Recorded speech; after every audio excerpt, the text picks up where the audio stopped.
Sorry. Kennst du das? Wenn du am Morgen aus dem Bett kommst und du bist eigentlich noch nicht bereit, du würdest am liebsten wieder zurück unter die Bettdecke kriechen, aber eigentlich wäre jetzt die Zeit, um für die Schule zu arbeiten, um dich an die Aufgaben zu setzen. Was mir da hilft, ein kleines Lied. Ich glaube, die Melodie dazu kennst du auch. Das ist für alle, die am Morgen ein bisschen Energie brauchen, damit sie sich an die Aufgaben setzen können.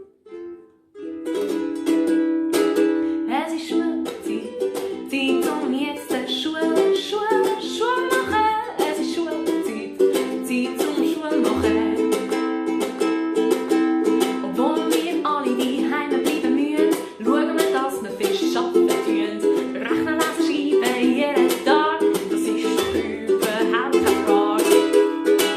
Es ist Schulzeit, Zeit um jetzt Schule machen. Es ist Schulzeit, Zeit zum Schule machen.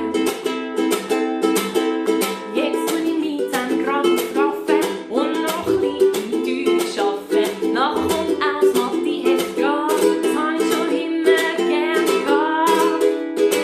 Es ist Schulzeit, Zeit um jetzt Schule machen. Es ist Schulzeit, Zeit zum Schule machen. Die Heime arbeiten ist auch cool, ich bin nämlich das Gegenteil von cool. Egal ob am Pult oder am Küchentisch, es ist halt so, wie es gerade ist. Es ist Schulzeit, Zeit um jetzt Schule machen. Es ist Schulzeit, Zeit zum Schule machen. Einmal, es ist Schulzeit, Zeit um jetzt Schule machen. Es ist Schulzeit, Zeit zum Schule machen. Hey, ich wünsche dir ganz viel Spaß bei den Aufgaben, mach's gut, bleib gesund und bis bald. Tschüss!